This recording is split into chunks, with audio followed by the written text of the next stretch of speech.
and welcome to Tiny Terrariums. This is Diane from Finkelstein Memorial Library, the teen librarian, and today we are going to make a tiny little world in a glass bottle. So open up your kit and you will need to fill up this little water bottle with room temperature water. We'll be using it later. You should also have one bag of dirt. It's actually a potting soil. One tiny little plant. Now some of you will be getting mosses, some of you will be getting all kinds of tiny little terrarium plants. They're all a little bit different. So this is the one that I'm using. And we're going to be planting these in our mason jar. Now if you would like, you can take any kind of recycled glass vessel and use it as your terrarium. As long as it has a lid, because we want to keep a warm, moist environment. We also have in our bags some little bit of charcoal, and we have some tiny little pebbles that we're going to use for drainage. Alrighty, so now I have pre-prepared some other terrariums so that you can see what it's all going to look like when we finish. So this one is a very small moss. This one is the same kind of moss that some of you will be getting. I would say that less is more, and a little bit less dirt probably would have given a little bit more breathing space for this terrarium. So we're going to use less dirt than this today. Our other terrarium.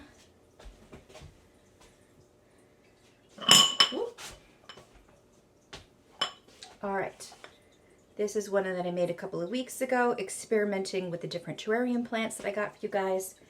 So you can see there's a few different kinds. Some of these will be the ones that you are getting in your little kits. Also a little decoration. And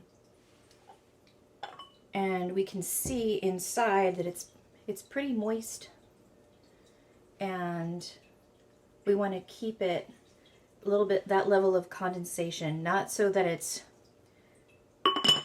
you know, water dripping off the sides and you can't see in, but if that does happen, you could just take the little lid off for a little while and let it dry out a little bit.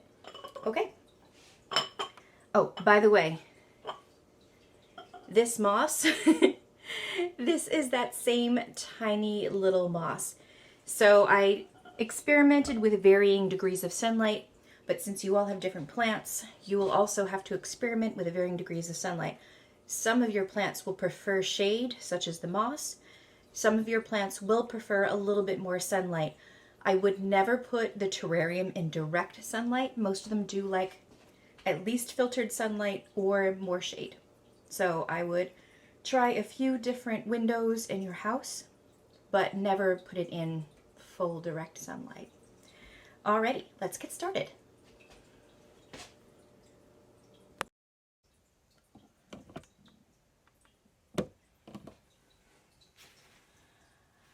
Okay, so we are going to take the lid off of our jar. It should be nice and clean on the inside. And the first layer that we're going to put down are these teeny tiny little stones. Now we don't need a lot. This is just for drainage purposes on the very bottom. So you may find that the amount that you have in your kit is maybe a little too much. Don't be afraid to judge for yourself. And you don't have to use everything in your kit. So you should have roughly this much in the bottom, just a little tiny thin layer of the pretty pebbles. Okay, the next layer that we'll need, this is activated charcoal. We also need just a teeny tiny thin layer of this, and it goes right above our little rocks for drainage.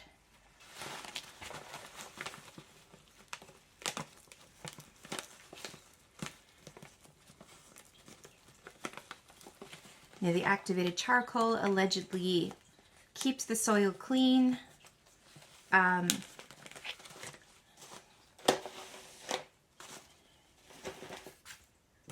but I did notice some controversies on the internet surrounding that. So you can leave out the charcoal probably if you would like to. I think I've done terrariums with and without. I'm not sure that it makes that much of a difference, but we have some, so we're going to use it. All right. So next up is our all-important layer of dirt.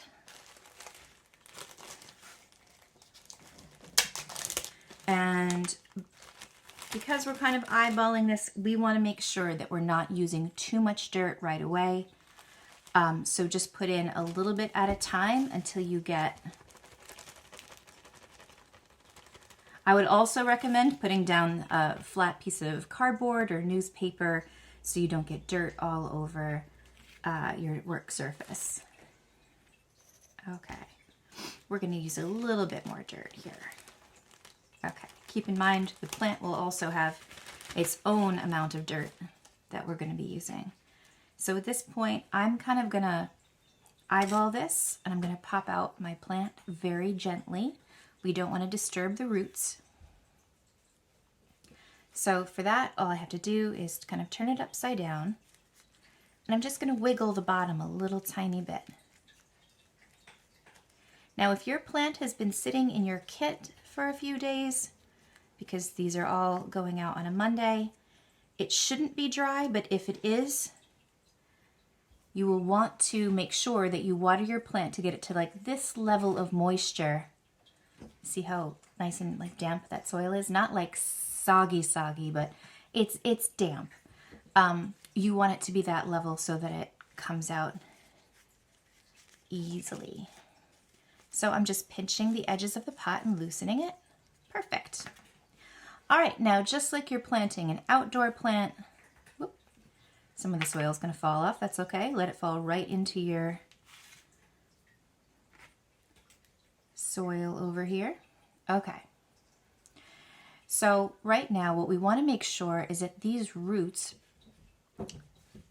aren't totally root bound to that pot. So we just want to rub them very, very gently and loosen that up a little bit.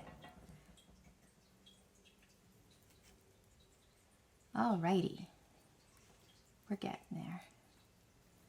You want to be very, very gentle. The roots are extremely delicate.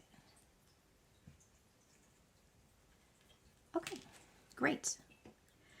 All right, so we're going to put our fingers in, put a little well inside to make room for our plant.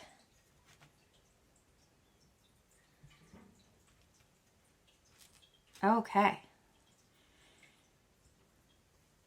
It looks like that tiny little bit of dirt was probably just right.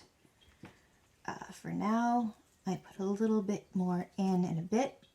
I'm tamping this down a tiny little bit just to see where we are. And it looks like I do need a little bit more dirt in there.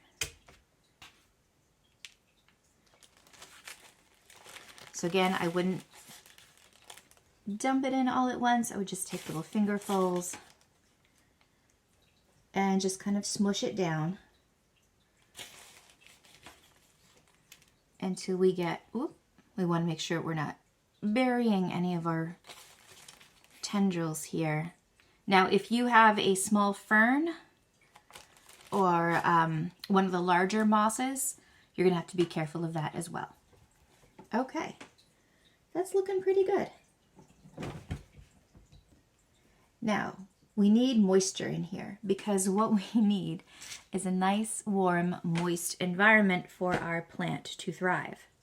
So, this is where our little spray bottle comes in. And it's in the little spray bottle so that it's nice and gentle.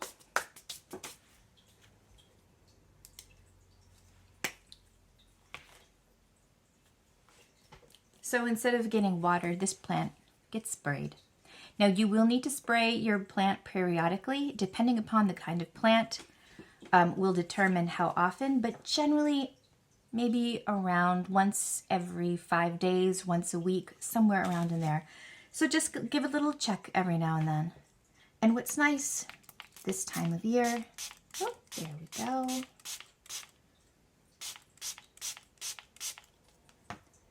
You want to check the soil.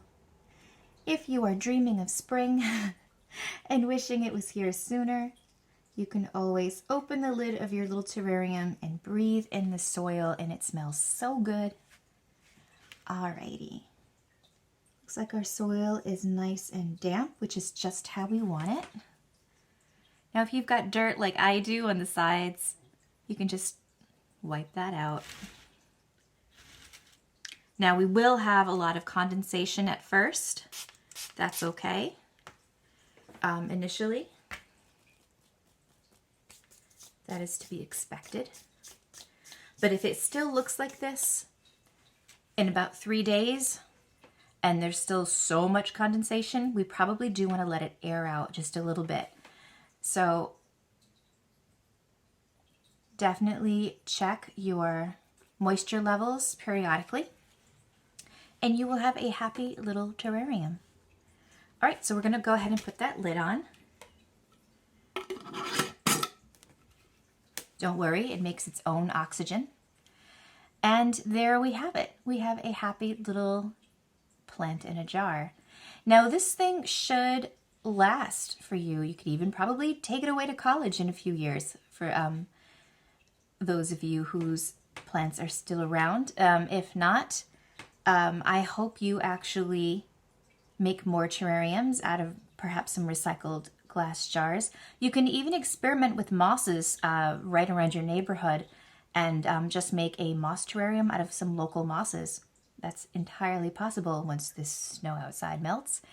And then you too will be able to have a nice little world in a jar. All right, I hope you have enjoyed tiny terrariums. Catch us next time for Light Up Lithographs. Thanks and have a great day.